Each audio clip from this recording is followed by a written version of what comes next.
Okay. What does that thing say? Swipe to the right to adjust the exposure. I don't know what the hell that means.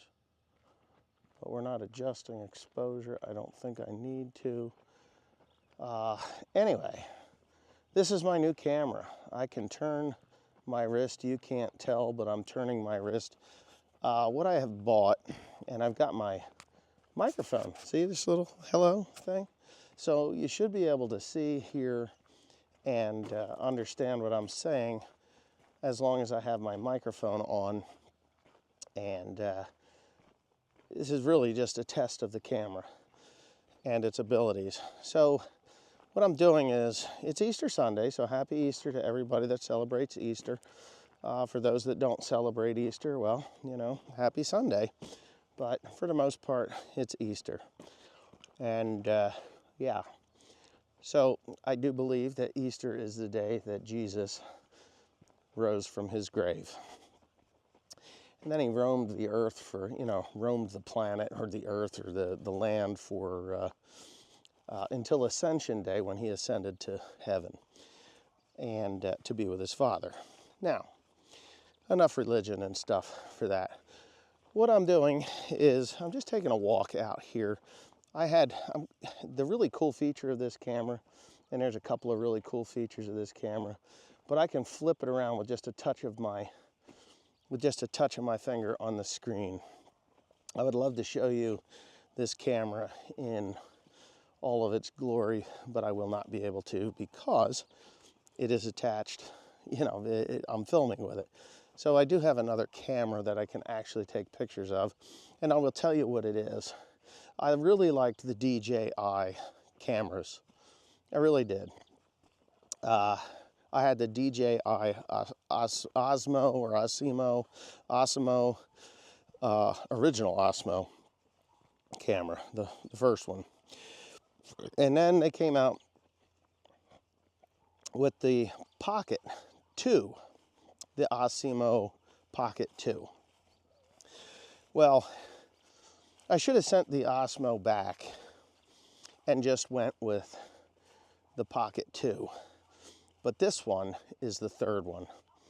This is the Osmo Pocket 3.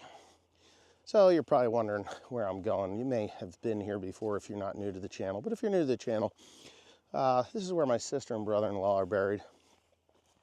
I come down here kind of often. More often than maybe I should, I don't know. She's my sister, my brother-in-law. You know, when my sister died, she died in 2014, May 4th of 2014. And of course, I'm too stupid to remember how to get in here. And if you didn't know, well, you don't know. My sister liked, I'm going to be able to tilt this down, daffodils. My sister liked daffodils. When my sister lived in the trailer that's up there on the other side, it belongs to the farm. It was bought by my parents, my grandparents. They put it there, but my parents lived in it. And when I was born, we moved into the house where I was raised and where my parents still live. And then different people lived in there from time to time. You know, continually people have lived in the trailer, or yeah, mobile home. It's a they call it a mobile home, but it's a trailer park model mobile home. It's been there since 1959, I do believe, maybe 60, something like that. But there was a time that my sister and my brother-in-law, after they got married, they moved out of Frenchtown and they moved into the trailer. And Wendy planted a bunch of daffodils. Yeah, this person right here. That's my sister. So if you don't know, my sister really enjoyed combined driving and horses. That is her horse, Zarif. And Zarif, believe it or not, you see where those bushes are? Just on the other side of those sticker bushes, her horse is buried there. Her horse, Zarif, is buried there, along with her dog, Whoopi. And I don't know if you can see Whoopi here. You may be able to, but Whoopi was always right here, between her legs. always right there when she would do her driving. Now my brother-in-law, later in life, after many years, this is what the combined driving was, and this is my brother-in-law and my sister doing their combined driving. So Craig, my sister's husband, he was what you would call the navigator. And his job, so there's, I think they called them gates. They didn't call them obstacles. They were I think they called them gates. I can't remember. I only ever once was I the navigator on the back of that particular cart. It's a Coonley. Very expensive thing, right? But it's gonna go out of, where are you? What are you doing? Gimbal did some shit. All right, come on back over here. All right, don't do it. All right, oh, I see what it did. I had a gimbal lock. There it goes. I only ever did that once. It was terrifying because you've got an animal that's hooked to a cart with your sister, who you may or may not trust with your life, steering this thing, and you're the navigator that's keeping it with the navigator, or the guy that's hanging on to the back of this thing, standing up, and your job is to keep it from rolling over. So your job, on the back, there's handles and stuff, and it's in the shed over here. I could show it to you. But it's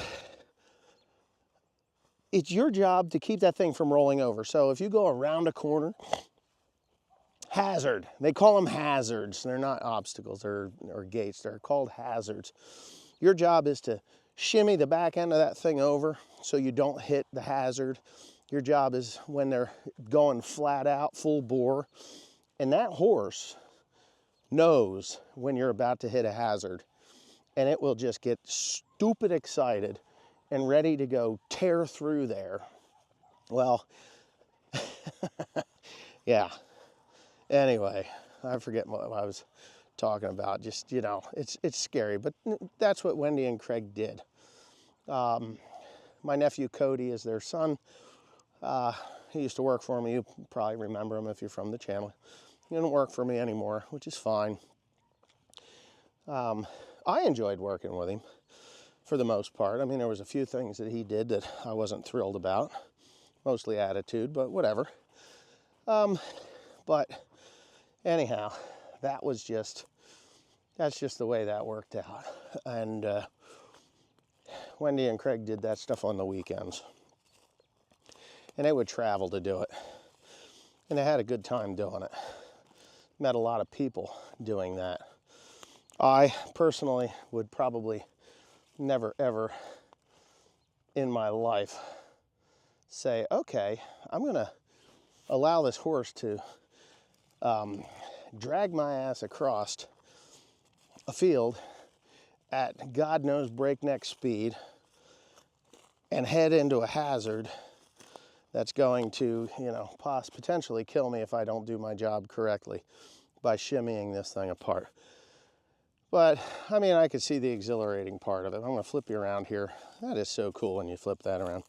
And what I'm going to do is, this is the field that I double crops. This is the wheat straw, and this is the soybean stubble. So, I was going to put corn. Oh, there's a worm. Where are you, worm? It's right there. Nah, that's a slug. I was going to put corn in here, but I've changed my mind.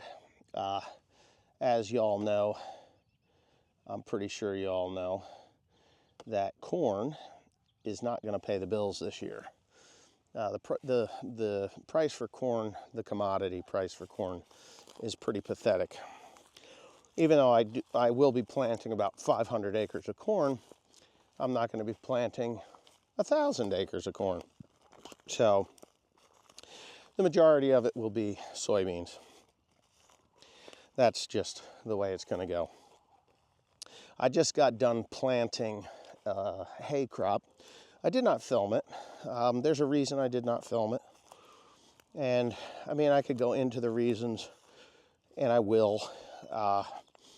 for some reason there is an attack on me, and I think people are using my YouTube channel to go after properties that I've been farming, because they know that I put lime on, they know that I put on a nutrient-rich fertilizer, they know that I'm taking care of the ground, and they know that I'm not mining the soil. I mean, you know, I know there's a lot of guys out there in the regenerative ag world that say, oh, you can't mine the soil. Well, you can mine it if you don't leave this sort of stuff on the top, the residue.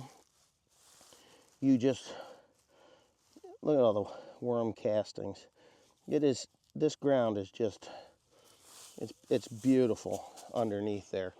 And you know, stuff like this just adds to the organic residue, which in turn adds to organic matter through the root masses and stuff like that. Now, there's a lot of green stuff growing on here.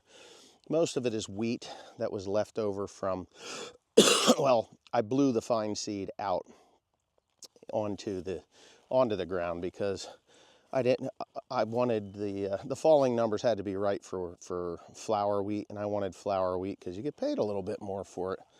And I did achieve that. Plus I achieved this cover crop that's here. But there's a farm that I lost this year, and I already had the fertilizer on it last fall, and I had the lime on it the spring before that. So I had showed that I was doing this stuff on YouTube, and people around here are just, I don't want to curse because I'm trying to curb that, you know, I'm trying to curb that part of my life. I don't need to curse so much. William doesn't need to hear it, and honestly, sometimes I think it just makes you sound stupid, but whatever. Sometimes, you know, when you're working on something, you bash your finger, go ahead and let a few curse words fly. I curse too much. So, but there's people out there, so-called farmers. I don't think they're farmers. They're wannabe farmers.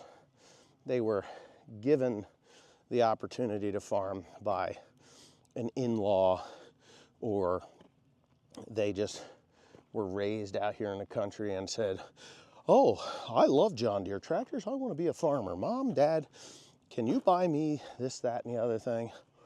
And sure enough, they do that. But they're smart too. They're smart assholes. Oh, there goes the curse words. They're smart assholes. The reason I say that they're smart assholes is because they do watch my channel and possibly other people's channels, and they see what's going on.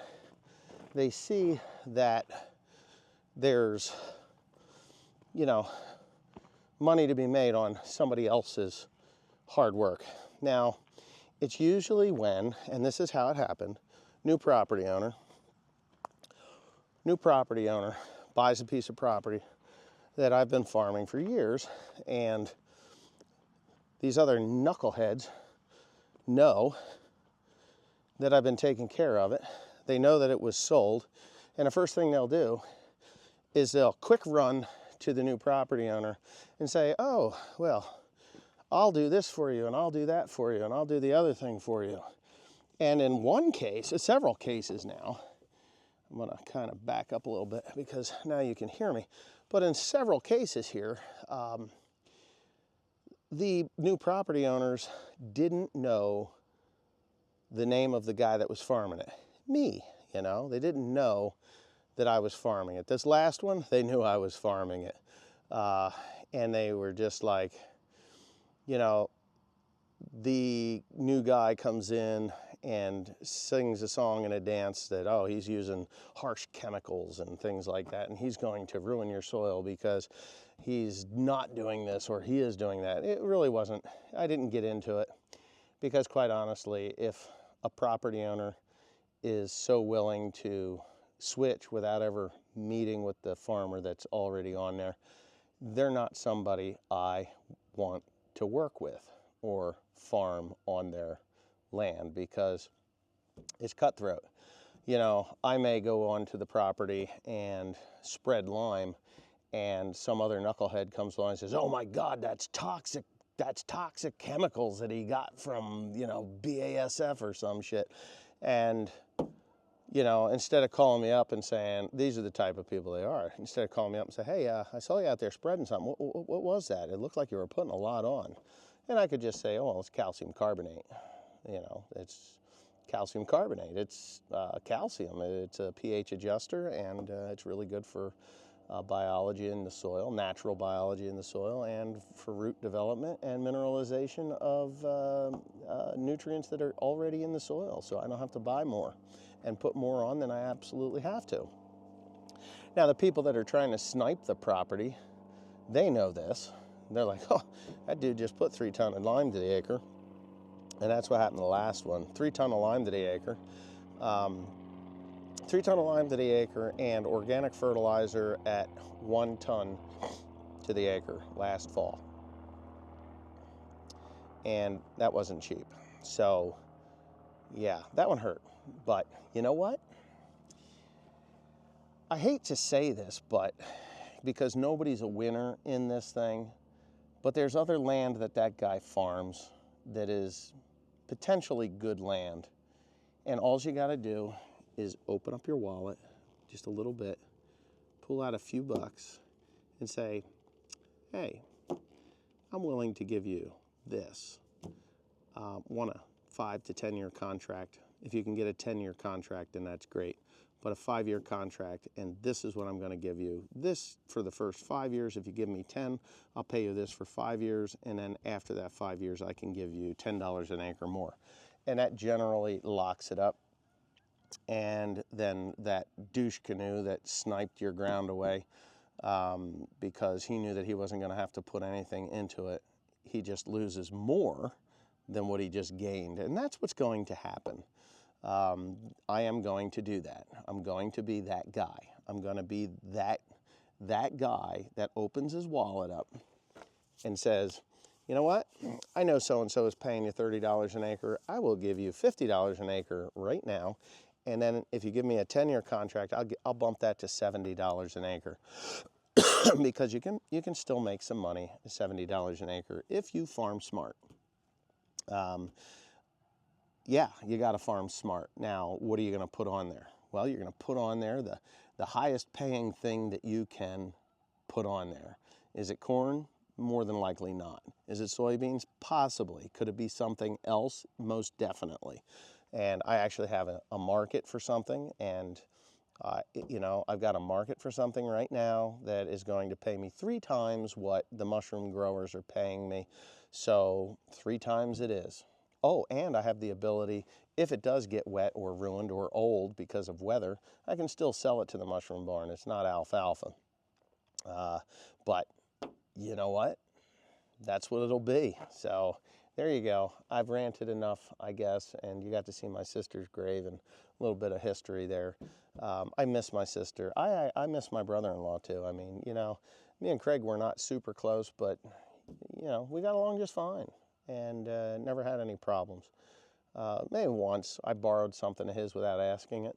I guess you could call that theft, but he wasn't around and it was here on the farm and I used it, and my approach to saying thank you wasn't so good, and he was pissed at me. But, you know, there was another time that he grabbed the tractor and fucked it up and I had to fix it, but it was annoying, but I didn't go gonzo stupid. But that was just, you know, it was like, it wasn't that he wanted, that he was trying to get even or anything. It was just, he needed the tractor out of his house and shit happened and oil got spilled and, you know, but it got repaired and no hard feelings, and that was that. But what I borrowed from him, I never broke. That was kind of the ironic thing. And he did pay for the repair, but, you know, and I borrowed his trailers, and he was helping me out with his trailer, dumped the trailer in a ditch, bent the frame. So me, Cody, and Tim fixed it, made it so that it was good again, and there was no hard feelings, everything. It was a give and take, which it should be.